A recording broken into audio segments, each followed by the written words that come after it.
जब उन्हें पता लग गया कि जनता उनका साथ नहीं दे रही है, तो उन्होंने अधिकारियों को आगे कर दिया, कर्मचारियों को आगे कर दिया। लेकिन अधिकारी और कर्मचारी मनी मन ये जानते भी हैं कि अब भारतीय जनता पार्टी बचने वाली नहीं है यहां पर। और तब वैसे तो कुछ चीजें बहुत लोकप्रिय हो जाती हैं, कभी कभी कारण नहीं पता लगता है कि क्यों लोकप्रिय हो रही हैं चीजें। लेकिन इधर आपकी विधानसभा की कुछ चीजें, कुछ घटना बड़ी लोकप्रिय हो गईं। मुझे पता नहीं था कि यहां मटन युद्ध भी हुआ है। वैसे तरह तरह के युद्ध हम लोगों ने देखे हैं, ये इतिहास में दर्ज हो गया मटन युद्ध। ये जो मटन युद्ध हुआ है, ये जो खींचातानी मची है, ये तो आपको देखने को मिल गई। वरना दिल्ली और लखनऊ के इंजन पहले से ही टकरा रहे थे, टक्कर मार रहे थे एक दूसरे को। न केवल सरकार के इंजन टकरा रहे थे, बल्कि इनके नारे भी अब टकरा रहे हैं। नारों में भी एक दूसरे लोग टकरा रहे हैं। और जो हमारे मुख्यमंत्री जी हैं, वो समाजवादियों से डरे हुए हैं। और डरे न होते तो कभी एक संत की कोई ऐसी भाषा होती है। हमारे यहां और आपके यहां सब जगह परंपरा ये है कि जो ज्ञानी होता है, जो जानकार होता है, वो कम बोलता है और मौन रहता है। इसीलिए हमारे आपके यहां मौनी बाबा, मौनी परंपरा है। लेकिन हमारे मुख्यमंत्री जी को तो कुछ उल्टा पुल्टा ही समझ में आता है। क्या नारा दे रहे थे वो? बटेंगे तो कटेंगे। लेकिन पीडीए के लोगों ने कह दिया हम लोग जोड़ेंगे और जीतेंगे भी। ये जो एनडीए वाले लोग हैं, ये एनडीए वाले लोग नकारात्मक हैं, ये नेगेटिव लोग हैं। और इनकी जो एनडीए की शुरुआत होती वो नकारात्मक शुरुआत है। एन मतलब नकारात्मक। और ये नकारात्मक केवल हमारे आपके लिए नहीं है, ये नकारात्मक लोग हैं हमारे दलित भाइयों के लिए। ये नकारात्मक लोग हैं हमारे पिछड़ों के लिए। ये नकारात्मक हैं आदिवासियों के लिए। ये नकारात्मक हैं हमारे अल्पसंख्यक भाइयों के लिए। और इनकी नकारात्मक सोच है हमारी आधी आबादी के लिए भी। ये एनडीए के लोग और खासकर भारतीय जनता पार्टी के लोग नकारात्मक लोग हैं। और सोचिए क्या फुल फॉर्म निकाला हमारे मुख्यमंत्री जी ने। पीडीए का फुल फॉर्म कुछ निकाला था किसी सभा में। मुझे ये समझ में नहीं आया कि एच कहां से आ गया, पावर हाउस कहां से बन गया पीडीए। और सोचिए पीडीए से इतने डरे हुए हैं कि इन्हें डीएपी की बोरी भी पीडीए नजर आ रही है। जो डीएपी है, जो डीएपी है, वो भी इन्हें पीडीए नजर आ रहा है। सोचो आप, इतने घबराए हुए हैं।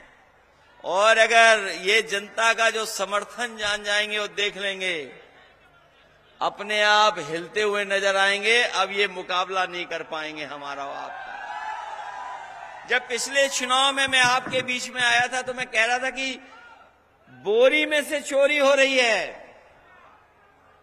लेकिन हमारे किसान भाई जानते होंगे, गरीब जानते होंगे, अब तो डीएपी की पूरी बोरी चोरी हो गई। कहीं डीएपी मिल रही हो किसानों को तो बताओ हमें। जब किसान को जरूरत है अपने खेत की पैदावार को बढ़ाने के लिए, उस समय ये सरकार डीएपी उपलब्ध नहीं करा पा रही, खाद उपलब्ध नहीं करा पा रही। आय दोगुनी की बात की, धान की कीमत नहीं दिला पा रही। अगली फसल जो आएगी उसकी तैयारी नहीं की है सरकार ने कि खरीदेंगे किस कीमत। और क्या कहते हैं कि हम $1 ट्रिलियन इकोनॉमी बनाएंगे। हमारे मिर्जापुर के साथियों, ये 1 ट्रिलियन इसलिए अंग्रेजी में बोल रहे हैं जिसको आपको समझ में नहीं आए। ये 1 ट्रिलियन कोई नहीं समझता कि 1 ट्रिलियन क्या है।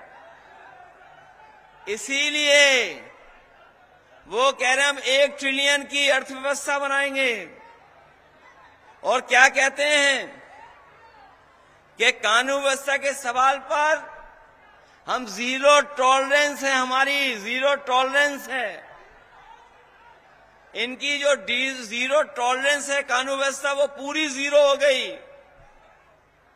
पहले तो आपको पता होगा कि पुलिस चोर बदमाशों को पकड़ती थी।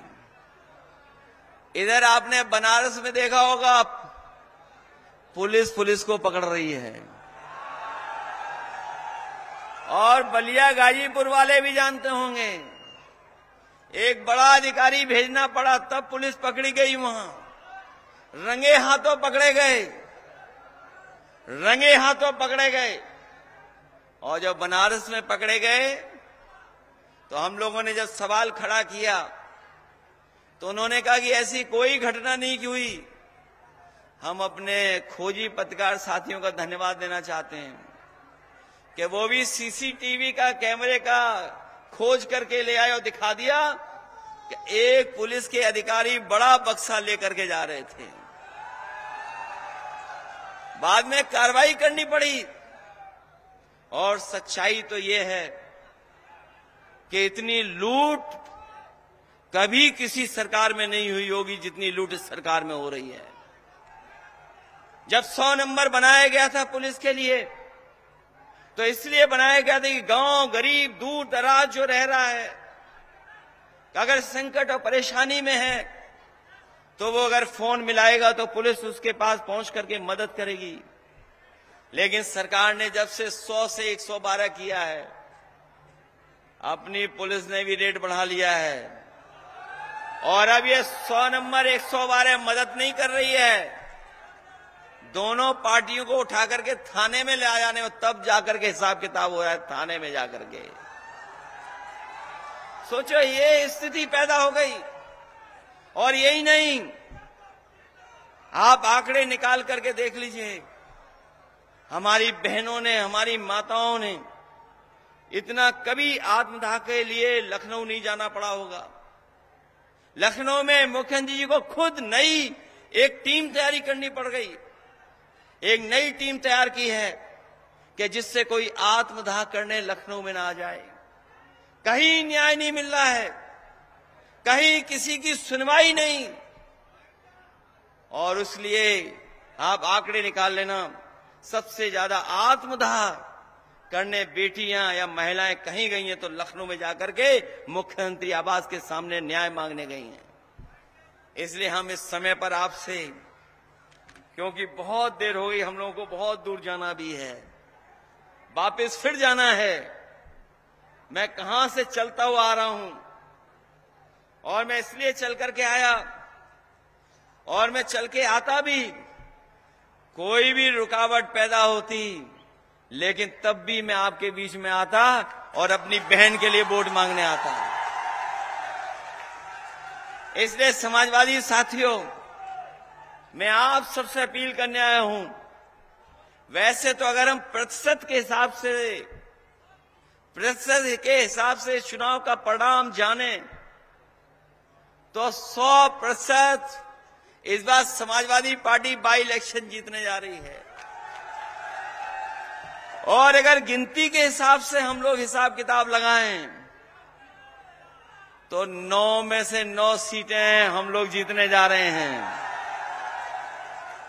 इसीलिए आपने देखा होगा कि घबराए हुए लोग हैं, सरकार वाले घबराए हुए लोग हैं। उन्हें समझ में नहीं आ रहा कि रास्ता क्या निकालें। जिन्हें सरकार चलानी चाहिए थी, जिन्हें सरकार चलानी चाहिए थी, वो बुलडोजर चला रहे थे।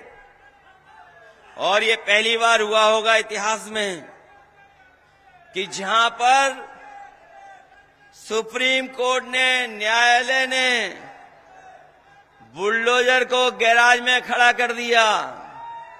न केवल बुलडोजर को गैराज में खड़ा कर दिया, बल्कि सरकार पे जुर्माना भी लगा दिया कि जुर्माना देगी सरकार। और जुर्माने के साथ साथ सुप्रीम कोर्ट ने यह भी कह दिया कि जो ऐसे अधिकारी हैं जिन्होंने नियमों का पालन नहीं किया है, उनके खिलाफ भी कड़ी से कड़ी कार्रवाई होगी। तो सोचिए, बुलडोजर गैराज में खड़ा हो गया कि नहीं हो गया। और याद रखना, इस रिजल्ट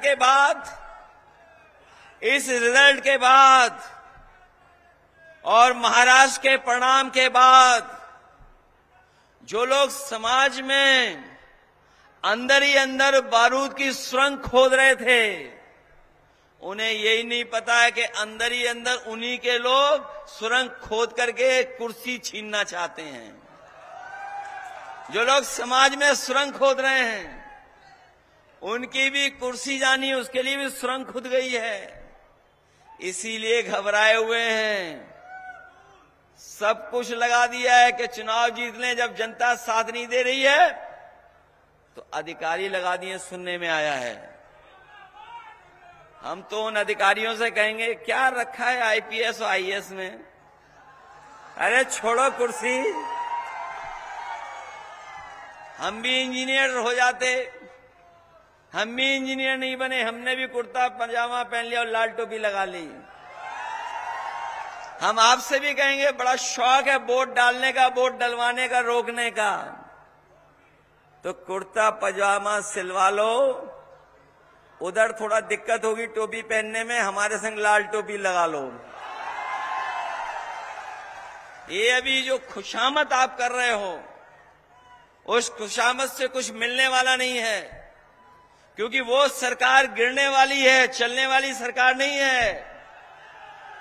बीजेपी ढलान पे है और पीडीए चढ़ान पर है। ये पीडीए वाले प्रोग्रेसिव सोच के हैं, पॉजिटिव सोच के हैं। हम लोग पुल बनाते हैं, लोगों को जोड़ते हैं। ये भारतीय जनता पार्टी के लोग लोगों में दूरियां बनाते हैं, लोगों को दूर करते हैं। इसलिए इनके चलने वाली नहीं है इस बार। ये उपचुनाव भाजपा वाले हारने वाले हैं, ऐतिहासिक वोटों से हारेंगे। इसलिए मन बनाइए आप लोग। मन बनाया हुआ है, पक्का कि नहीं बनाया मन आपने? और सावधान रह करके मतदान करोगे कि नहीं करोगे? अगर आपको एक बार रोकें तो दोबारा वोट डालने आओगे कि नहीं आओगे आप? और दोबारा रोकें आपको तो तीसरी बार डालने आओगे नहीं आओगे? हम भी आपके बीच में रात में आए और आप भी इंतजार करते रहे। बताओ, इतना इंतजार करोगे वोट डालने के लिए कि निकालोगे? और इन्होंने तो नोटबंदी में हमें आपको लाइन में लगवाया, डीएपी के लिए लाइन में लगवा रहे हैं। बताओ, वोट डालने के लिए लाइन में लगोगे कि नहीं लगोगे? अब चुनाव में कुछ समय तो बचा नहीं है। उपचुनाव में कितना दिन है बताओ? अब तो कुछ भी नहीं बचा है। 20 तारीख को मतदान होना है। और याद कीजिए, 13 तारीख को मतदान होना था। ये 13 तारीख का मतदान इन्होंने 20 तारीख का कर दिया। ये चुनाव टाला इन्होंने। और ये चुनाव इसलिए टाला इन्होंने क्योंकि त्योहार के समय पर बहुत सारे लोग छुट्टी लेकर के आए थे, अपना त्योहार मनाने आए थे। इस त्योहार में खुशियां नहीं मनाई गई क्योंकि महंगाई इतनी थी।